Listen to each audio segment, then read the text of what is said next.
Está aí na sua tela, chamado ao arrependimento. Olha aí, o texto também já está até aparecendo para você aí.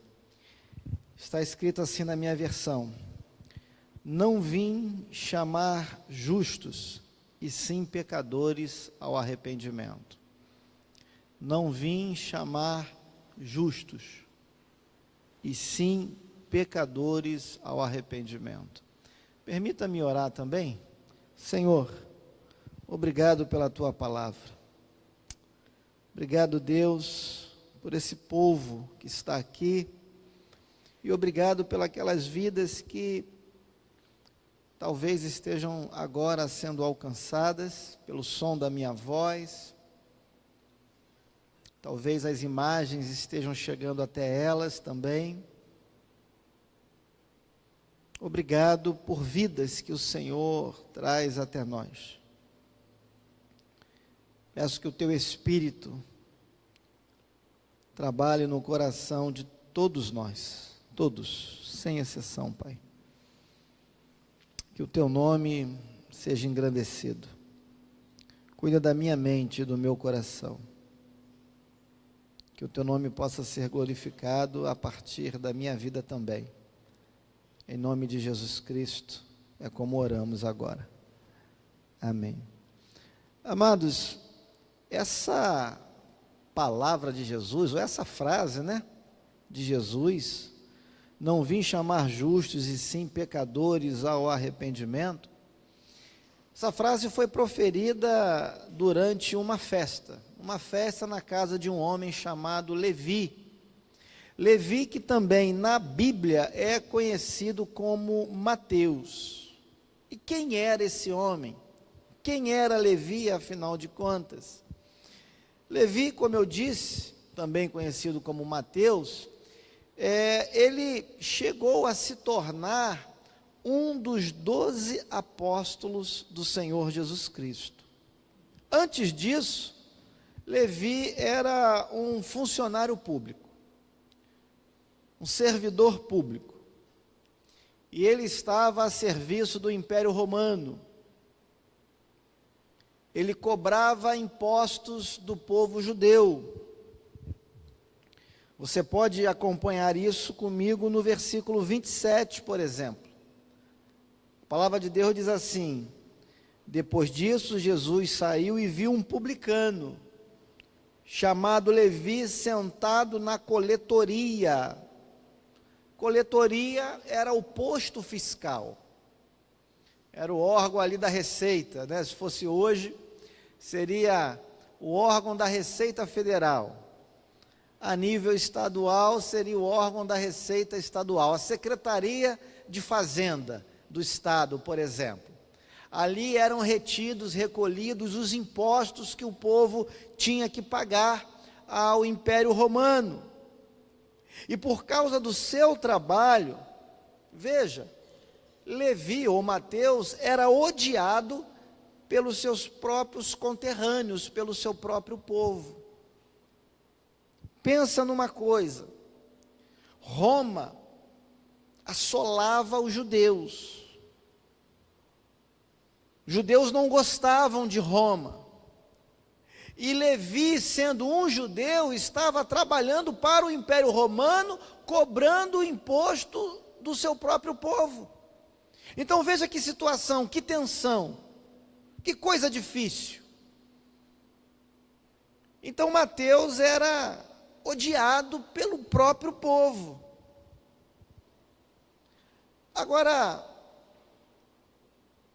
a Bíblia diz que a condição desse homem mudou. Leia comigo novamente o verso 27 e vá ainda até o verso 28. Depois disso, Jesus saiu e viu um publicano chamado Levi sentado na coletoria e lhe disse: siga-me. Ele se levantou e, deixando tudo, o seguiu. Isso significa que Levi havia acabado de se converter. O convite que Jesus fez a Levi penetrou no coração daquele homem e o atingiu como uma flecha atinge em cheio o alvo. E Levi não teve como resistir ao chamado do Senhor Jesus. A Bíblia diz que ele deixou tudo para trás e passou, a partir daquele momento, a seguir o Mestre. Levi, então, passou a ter uma nova condição. Antes ele era um pecador impenitente, um pecador que não havia se arrependido dos seus pecados. Mas a partir daquele chamado, a partir daquele momento, Mateus então se tornou em um pecador arrependido. Mateus agora experimentaria uma nova condição. E veja o que isso causou na vida daquele homem. Se você continuar lendo o texto, você vai ver que aquela nova condição dele, aquilo que ele acabara de experimentar, aquela mudança, trouxe ao coração de Levi uma alegria muito grande. E é isso que a salvação faz na vida de alguém, traz uma alegria, traz um contentamento, traz uma satisfação, e só sabe o que é isso quem de fato experimenta essa salvação, esse evangelho. Só consegue sentir essa alegria aquele que experimenta os efeitos do evangelho, atingindo em cheio a sua alma, o seu espírito. E foi isso que Levi experimentou, foi isso que aconteceu na vida daquele homem. E por isso ele foi transformado a partir daquela ocasião. Agora veja, olha o versículo 29. Então Levi lhe ofereceu um grande banquete em sua casa. E era grande o número de publicanos e outras pessoas que estavam com eles à mesa. Veja, a alegria de Mateus era tão grande, que ele achou por bem dar uma festa na sua casa, reunir os seus conhecidos, as pessoas com quem ele tinha contato, levar todos para a sua casa e ali se alegrar com eles. É isso que o Evangelho faz. Quando entra na vida do pecador, quando o homem experimenta os efeitos do poder do Evangelho, esse homem agora, ele sente uma alegria, e ele não quer conter essa alegria apenas dentro dele. Agora ele quer espalhar, compartilhar essa alegria.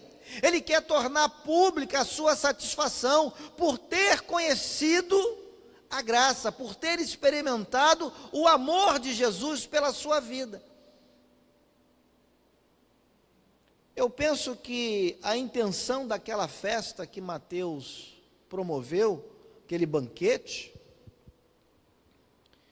não foi apenas para honrar aquele que havia lhe feito o chamado, mas foi também para dizer para as demais pessoas ao seu redor: olha, agora eu sou um novo homem, agora eu sou uma nova criatura, eu conheci o amor de Jesus, eu conheci a graça do Senhor, ela me alcançou, e ela me transformou, ela mudou a minha vida, e eu quero agora compartilhá-la com vocês. Eu penso que Mateus estava tão feliz, que ele gostaria de transmitir essa felicidade para os seus conhecidos. Em outra palavra, se ele pudesse, ele compartilharia a salvação que ele obteve com as outras pessoas, para que as demais também fossem salvas. Eu penso que essa foi a intenção de Mateus. Agora, veja que curioso, em um ambiente festivo, em um ambiente de alegria, de satisfação, de contentamento, de júbilo, surge uma tensão entre os líderes religiosos e Jesus Cristo, Senhor dos Senhores. Aquela festa ou aquele banquete poderia ser simplesmente mais uma confraternização entre pessoas conhecidas, entre amigos, né? Entre colegas de trabalho, vizinhos, né? Da mesma localidade, não fossem duas coisas interessantíssimas que aconteceram naquele momento, naquele dia, naquele banquete.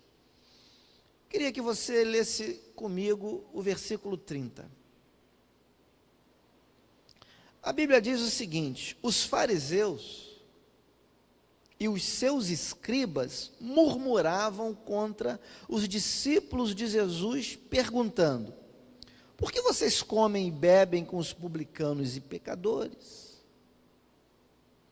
Verso 31, Jesus tomou a palavra e disse: os sãos não precisam de médico, e sim os doentes.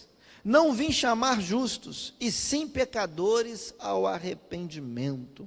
Amados, tudo aquilo, como eu disse antes, poderia ser simplesmente mais uma confraternização, um banquete, um almoço, um jantar, entre pessoas conhecidas, não fossem duas coisas importantes. A primeira delas, a religiosidade hipócrita dos fariseus e dos escribas, que censuraram os discípulos de Jesus, porque eles estavam ali participando daquele almoço, participando daquela refeição, daquela festa, daquele banquete, ao lado de pessoas pecadoras.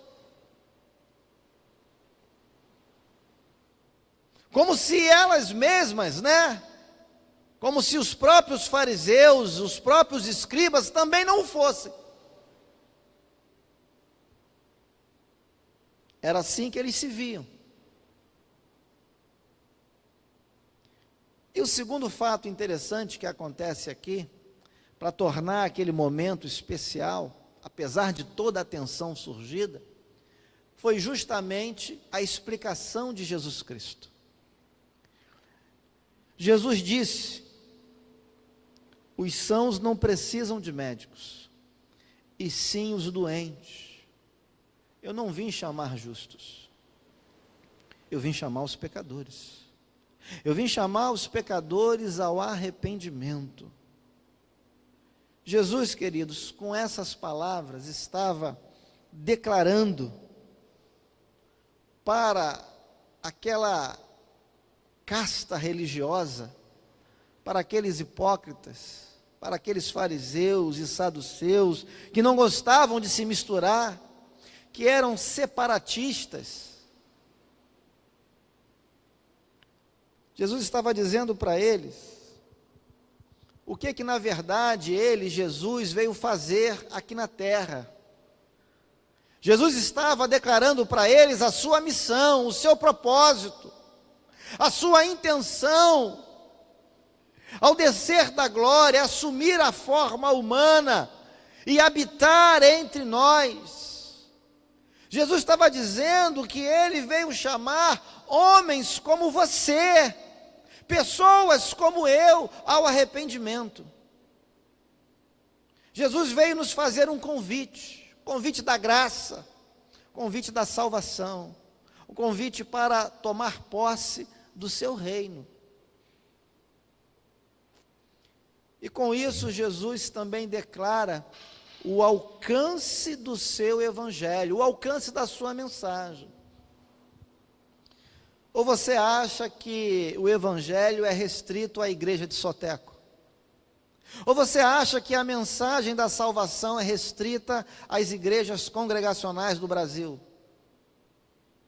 Ou você acha que a mensagem da salvação, ela é restrita a um grupo exclusivo de pessoas? Não, Jesus está dizendo, olha, o alcance da minha mensagem é universal. Onde houver um pecador, é lá que a minha mensagem precisa chegar. É até ele, até ela, que a minha mensagem precisa ir. Então, amados, com aquelas palavras, Jesus ressaltou a sua missão entre os homens. Jesus disse para eles, e a Bíblia diz hoje para nós, que a missão do Filho de Deus era levar o pecador ao arrependimento. E se nós somos discípulos de Jesus, nós também precisamos nos incumbir dessa mesma missão. Essa missão é da igreja, essa missão é minha, essa missão é de todos aqueles que já foram salvos, de todos aqueles que já foram alcançados por essa mesma graça. Mas fica uma pergunta então: quem é esse homem pecador? Quem é essa pessoa que precisa ouvir a mensagem de Jesus, que precisa responder positivamente ao convite de Jesus Cristo? Quem é esse pecador? Onde é que ele anda? Onde é que ele está? Onde ele mora? Quem é essa pessoa? A Bíblia tem a resposta, e eu gostaria de te apresentá-la. A palavra de Deus diz que todo homem é pecador. Ah, mas eu não me vejo assim. Pois é, eu posso te entender, eu posso compreender você, mas eu gostaria que você também compreendesse o que a Bíblia diz a teu respeito. Eu gostaria que você não apenas dissesse o que eu preciso ouvir, mas eu queria que você também ouvisse o que eu tenho a te dizer. Porque o que eu te digo não é de mim mesmo, mas vem da parte de Deus, porque o que eu digo vem a partir, está fundamentado nas Sagradas Escrituras, e elas dizem que todo homem é pecador por natureza. Romanos capítulo 3, a partir do versículo 10, a palavra de Deus diz: não há um justo, nenhum sequer.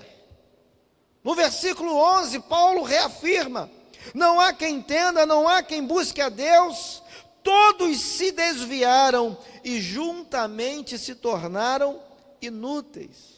Não há quem faça o bem, não há um sequer. Então todos nós somos pecadores. E Paulo é ainda mais contundente no versículo 23. Ele vai dizer: todos pecaram e carecem da glória de Deus. O pecado afastou a humanidade de Deus. Por isso a humanidade agora carece, tem necessidade. Carecer é ter falta de. O homem impenitente, isto é, o homem que ainda não se arrependeu, diz a Bíblia que ele está destituído da glória de Deus e por isso tem necessidade dela, ainda que ele não saiba, ainda que ele não tenha essa noção, essa ideia, ainda que ele não perceba qual é a sua maior necessidade. A Bíblia está afirmando que o homem pecador, que o impenitente, aquele que ainda não se arrependeu, ele traz essa necessidade consigo, a necessidade de experimentar a glória de Deus na sua vida. E essa era a necessidade de Levi ou Mateus. Essa era a necessidade dos fariseus e dos escribas. A diferença é que Levi se arrependeu. A diferença é que Mateus ouviu o evangelho, ouviu o chamado, ouviu o convite e respondeu positivamente. Enquanto os fariseus e os escribas continuaram com o seu orgulho, continuaram com a sua soberba, continuaram com a sua religiosidade, continuaram com a sua hipocrisia.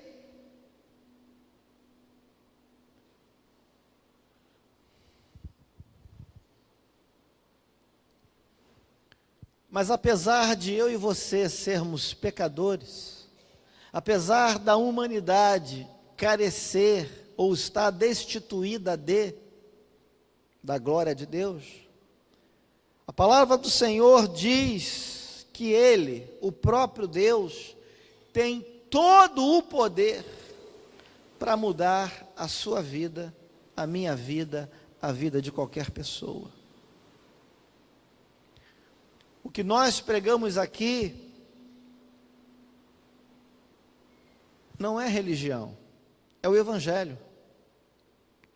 E a Bíblia vai dizer que o Evangelho é o poder de Deus para a salvação de todo aquele que crê.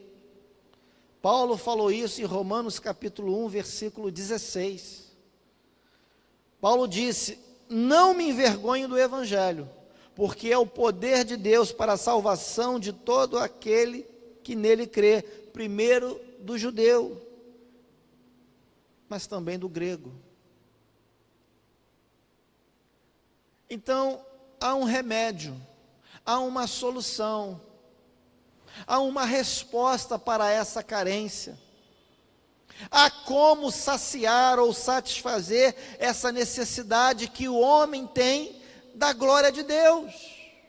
E a resposta para essa necessidade, a solução para esse problema é o Evangelho, é a palavra de Deus, é Cristo Jesus. É um homem responder positivamente ao convite que lhe é feito.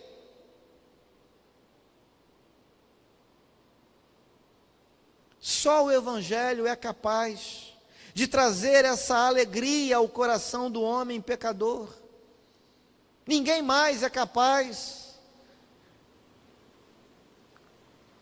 Só Cristo, somente Ele, somente as Escrituras, a palavra dEle.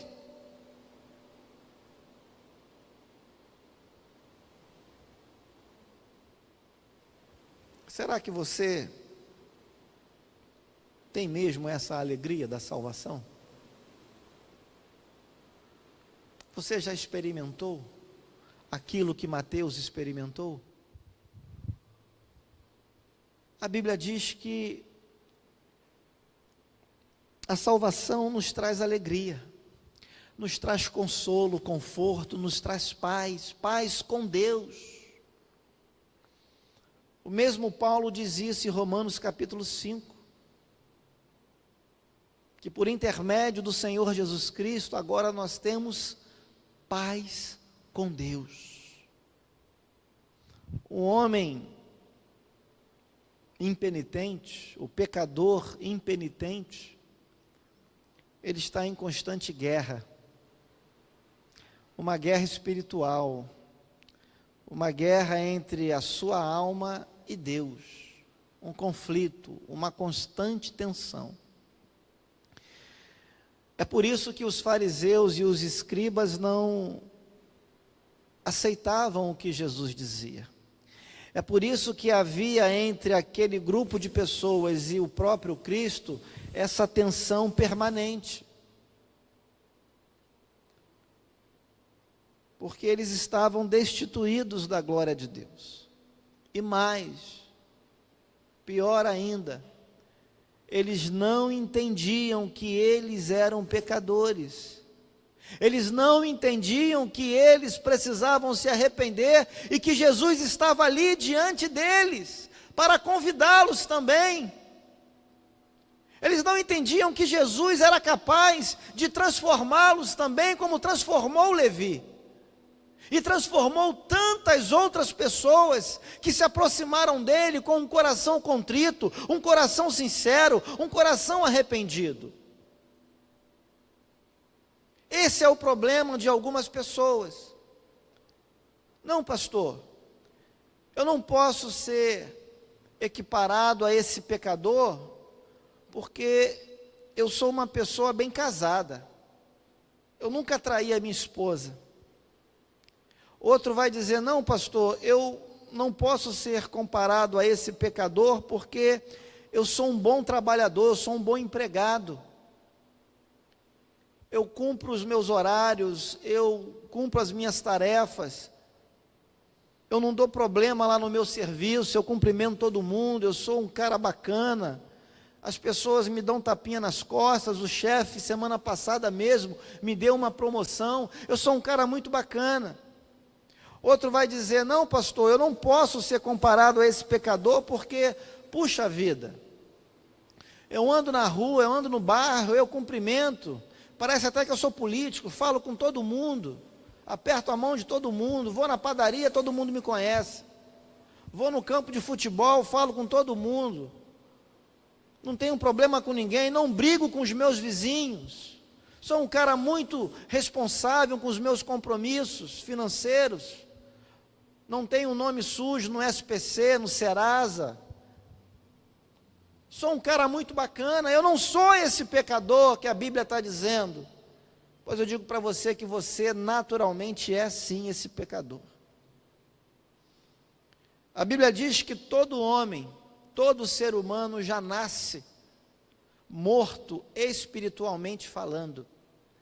Todo ser humano já nasce com uma necessidade, que é a necessidade do arrependimento, é a necessidade da salvação. Independentemente de você ser socialmente um cara bacana, um cara legal, uma mulher educada, uma mulher inteligente, um jovem vigoroso, um jovem respeitoso, independentemente disso, a Bíblia diz que nós herdamos o pecado original lá do Éden, lá de Gênesis capítulo 3, e é por isso que hoje eu e você precisamos nos arrepender, precisamos do Evangelho, precisamos da graça de Deus, que é capaz de nos tornar uma nova pessoa, uma nova criatura.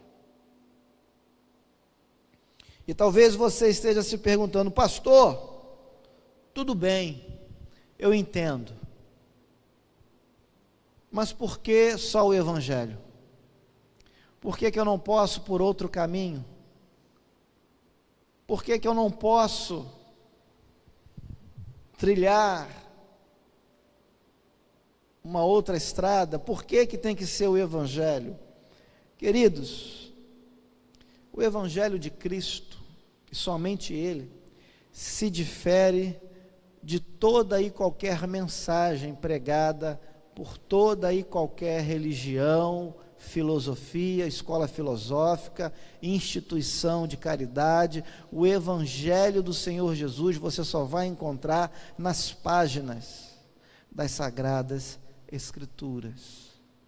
Paulo disse, Romanos 1,16, repetindo, que o Evangelho é o poder de Deus para a salvação de todo aquele que crê. O Evangelho é poder, o resto é filosofia, o resto é conhecimento humano, o resto é heresia.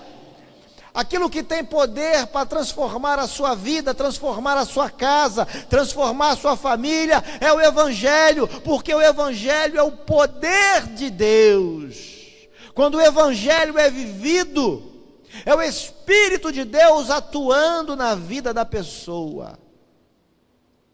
E esse Espírito é poderoso para transformar qualquer um. Transformou Paulo. Paulo se considerava o pior dos pecadores, mas ele foi transformado porque ele experimentou esse poder. Paulo experimentou esse Evangelho. Paulo respondeu positivamente ao chamado, ao convite do Senhor Jesus Cristo. E a Bíblia diz que Paulo, que perseguia a igreja, agora passou a ser perseguido por causa de Cristo Jesus, por causa do Evangelho. Amados, em alguns grupos religiosos ou filosóficos, como queiram chamar, por exemplo, nem todas as pessoas são aceitas, nem todas as pessoas podem fazer parte desse grupo. Aliás, algumas reuniões de determinados grupos são até secretas. Para você adentrar, para você participar, você tem que satisfazer alguns compromissos, alguns pré-requisitos sociais, econômicos inclusive.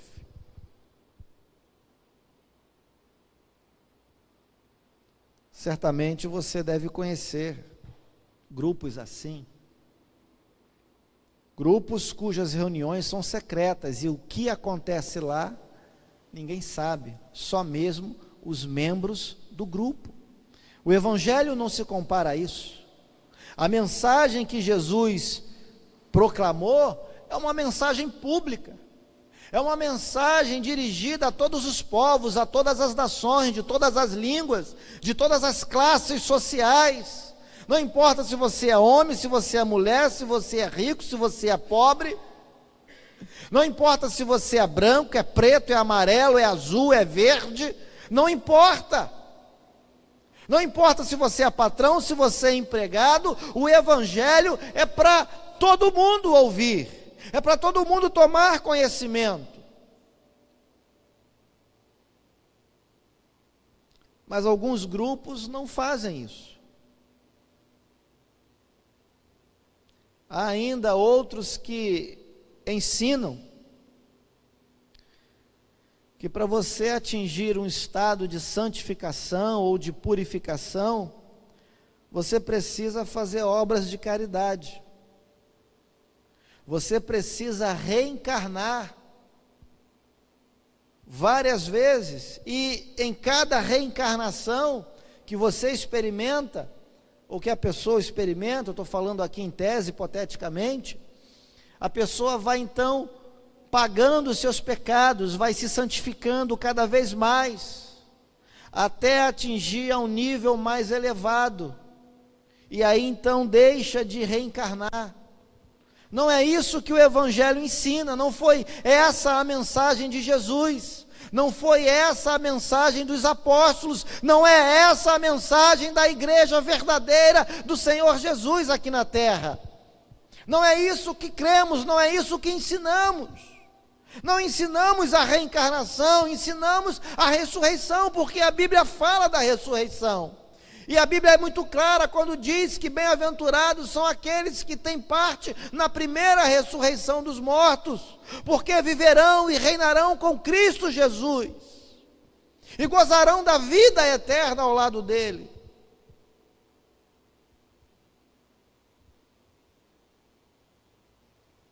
O Evangelho não crê na reencarnação, como alguns grupos religiosos creem.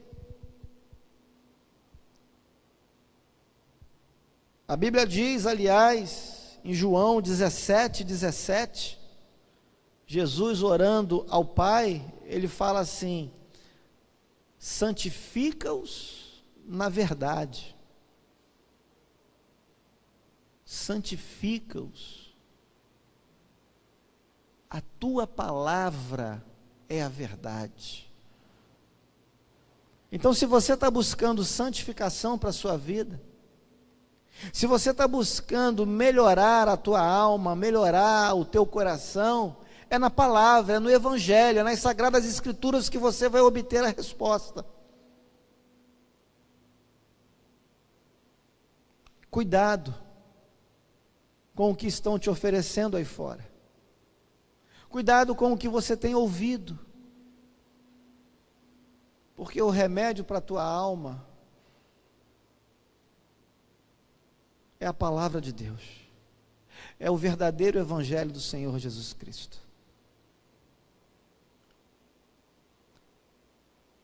Poderíamos dar um outro exemplo aqui. Existem grupos religiosos que ensinam de maneira veemente que para você ser salvo, você precisa fazer boas obras. Existem grupos religiosos que no passado vendiam indulgências. Existem grupos religiosos que ensinam os seus fiéis que para você herdar o reino de Deus é pelas obras. Esse não é o verdadeiro Evangelho. A salvação não vem pelas obras. A salvação não depende do que você faz, mas depende da sua fé, em quem você crê e como você crê. Eu quero provar isso para você a partir da própria Bíblia. Eu quero que você abra comigo a palavra de Deus no livro de Efésios, na carta de Paulo aos Efésios.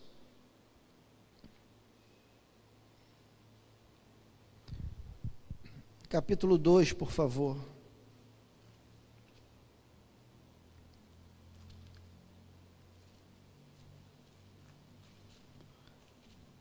Paulo escreveu esta carta e no capítulo 2, versículo 8 e 9, ele diz assim: porque pela graça vocês são salvos, mediante a fé. E isto não vem de vocês, é dom de Deus, não de obras, para que ninguém se glorie. A Bíblia é muito clara, meu amigo, meu irmão. Não é o que você faz que vai reservar um pedacinho do céu para você. É o que você crê. É em quem você crê. É como você crê. Por isso o Evangelho se diferencia desses outros grupos religiosos. Por isso a mensagem de Jesus Cristo agredia a mente, a mentalidade dos fariseus e dos escribas, porque eles se consideravam os melhores dos melhores. Eles se consideravam justos. Eles achavam que não precisavam se arrepender. Eles achavam que não precisavam crer no Cristo que estava diante deles. E por isso Jesus, então, voltando para o texto de Lucas, capítulo 5, deu aquela importante lição para eles. Jesus disse: eu não vim chamar os justos, eu vim chamar os pecadores. Você que me ouve, você já se arrependeu dos seus pecados? Ou você continua achando que não precisa disso, porque você é melhor do que as demais pessoas? Você ainda está naquela condição de um pecador impenitente? Ou você está em outra condição, de um pecador arrependido dos seus pecados? Um pecador que apesar de tudo crê em Cristo. Um pecador que apesar de tudo recebeu com gratidão o convite para a salvação, o convite para o arrependimento. Porque foi isso que Jesus veio fazer. E foi esse o comissionamento que ele deu aos seus discípulos. Lá em Mateus 28, Jesus disse: ide, pregai o Evangelho, fazei discípulos, vão lá, ensinem as coisas que eu tenho ensinado a vocês, batizem os que creem. Essa é a nossa missão também, irmãos, de pregar, de ensinar as mesmas coisas que o Senhor Jesus ensinou e pregou enquanto esteve entre nós. Mas ele não nos deixou órfãos.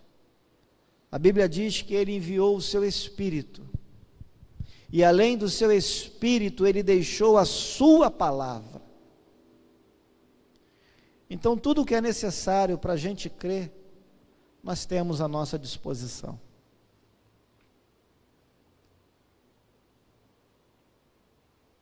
Será que você é capaz de crer nesse Cristo? Será que você é capaz de receber esse convite hoje?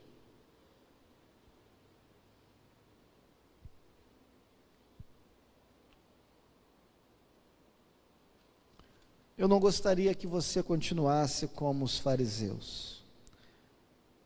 nem como os escribas.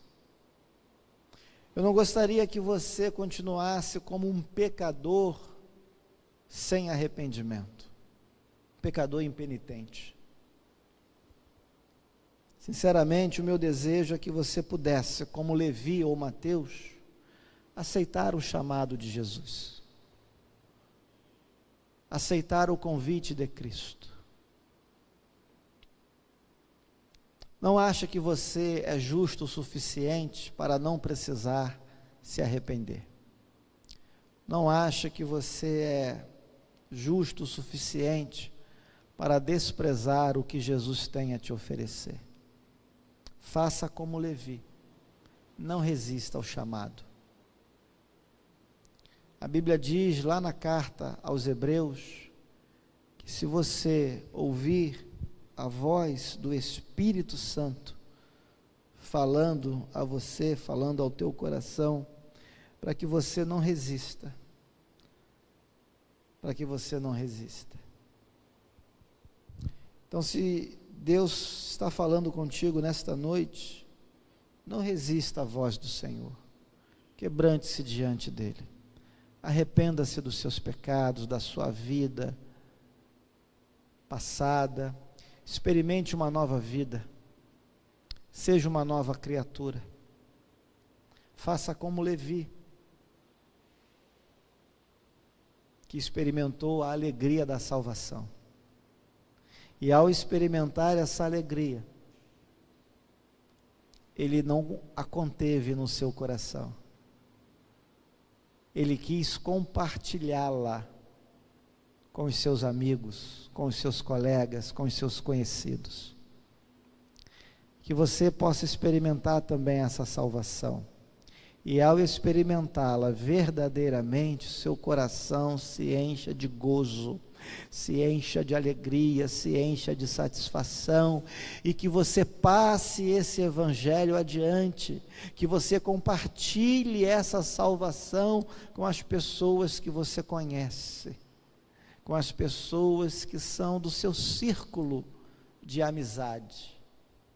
Faça como Levi. Diz a Bíblia que ele não pensou duas vezes.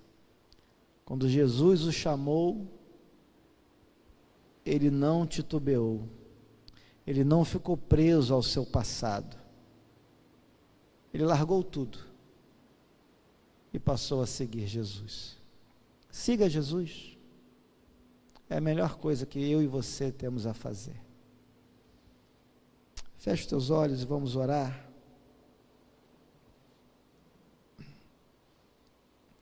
Se você quiser entregar a sua vida para Jesus, você pode fazer isso agora. Se você quiser falar comigo em particular, você também pode fazer isso.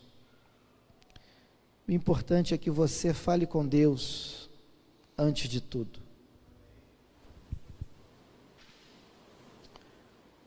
Quando eu me converti, o presbítero Julimar estava pregando, e ao final da sua mensagem, ele falou de uma forma muito simples. Ele disse assim, eu me lembro até hoje: se você quer entregar a sua vida para Jesus, coloque a mão no seu coração e faça uma oração a Deus. Aí mesmo onde você está, fale com Deus, entregue a sua vida para Ele, porque Ele vai te ouvir. E a mesma coisa que eu ouvi do presbítero Julimar, eu transmito a vocês. Se você quiser entregar a sua vida para Jesus, você pode vir aqui à frente. Se você estiver constrangido, aí mesmo onde você estiver, mesmo você que me ouve por trás das câmeras, Deus está vendo você também, Deus é capaz de te ouvir. Coloque a mão no seu coração e ore a Deus neste momento. Deus, em nome do Teu Filho, que a tua palavra possa produzir frutos dignos de arrependimento, tanto em mim, como nos meus irmãos, e como naqueles que porventura ainda não experimentaram a alegria da salvação. Que a tua palavra possa fazer toda a diferença na nossa vida. Que ninguém aqui pense que é justo o bastante para desprezar o Evangelho da graça, o Evangelho que muda a vida do pecador, que o torna uma nova criatura.